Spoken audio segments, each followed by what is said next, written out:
विधानसभा चुनावों से कुछ महीने पहले ही आज पंजाब कांग्रेस में गुटबाजी चरम पर है। देखिए, ये गुटबाजी का ही परिणाम है कि कांग्रेस हाईकमान जो पंजाब यूनिट की पूरी रिस्ट्रक्चरिंग करना चाहता था, वो ऐसा करने में असमर्थ रहा।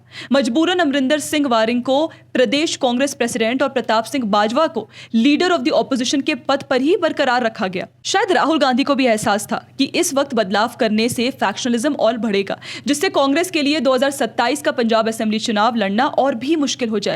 देखिए, पंजाब प्रदेश कांग्रेस प्रेसिडेंट के पद के लिए पार्टी में कई दावेदार थे। सबसे पहला नाम दलित नेता और पूर्व मुख्यमंत्री चरणजीत सिंह चन्नी का था। वो पहले ही अपनी उपेक्षा को लेकर नाराजगी जता चुके थे। कुछ समय पहले ही उन्होंने एक पब्लिक स्टेटमेंट में कांग्रेस के अंदर जट सिख नेताओं के प्रभाव और दलित नेताओं की उपेक्षा का मुद्दा उठाया था।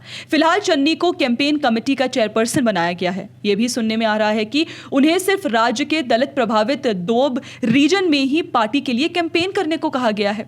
मालवा और माझा रीजन में उनके कैंपेन करने की कोई योजना नहीं है। शायद कांग्रेस के जट सिख नेता नहीं चाहते कि वो इन इलाकों में प्रचार करे। वैसे भी कांग्रेस ने पिछले असेंबली चुनाव से पहले चन्नी को पंजाब का मुख्यमंत्री बनाकर राज्य को पहला दलित सीएम देने का श्रेय लिया ही था, लेकिन बाद में देखें तो चन्नी पर कई भ्रष्टाचार के आरोप लगे। यहां तक कि मीटू मामले में भी उनका नाम सामने आया। दिलचस्प बात यह है कि पिछले असेंबली चुनाव में चन्नी 2 असेंबली सीटों से लड़े थे और दोनों ही हार गए। उधर कांग्रेस के एक और कदावर नेता मनीष तिवारी को भी लगभग पूरी तरह नजरअंदाज कर दिया गया। तिवारी इस वक्त चंडीगढ़ से कांग्रेस के एमपी हैं। इससे पहले वो लुधियाना और अनंतपुर साहिब से भी कांग्रेस के एमपी रह चुके हैं। अपनी नाराजगी जाहिर करते हुए मनीष तिवारी ने एक्स पर लिखा, जो लोग और संस्थाएं असुरक्षित महसूस करती हैं, उनकी सोच का कोई इलाज नहीं। साथ ही उन्होंने कहा कि कांग्रेस ने उन्हें पिछले 45 सालों में बहुत कुछ दिया है और उन्होंने भी अपनी पूरी जिंदगी पार्टी की सेवा में समर्पित की है। अगर मौजूदा हालात देखे जाएं तो पंजाब में कांग्रेस के रिवाइवल की कोई खास संभावना नजर नहीं आती।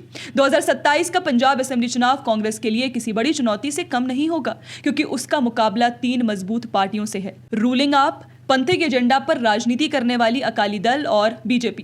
कांग्रेस के कई कदावर नेता पहले ही दूसरी पार्टियों में जा चुके हैं। जो कांग्रेस कभी पंजाब की सबसे प्रमुख सियासी ताकत हुआ करती थी, आज वही राज्य की सियासत में हाशिए पर नजर आती है। ऐसे में उसका दोबारा सत्ता में वापस आना काफी मुश्किल दिखाई देता है।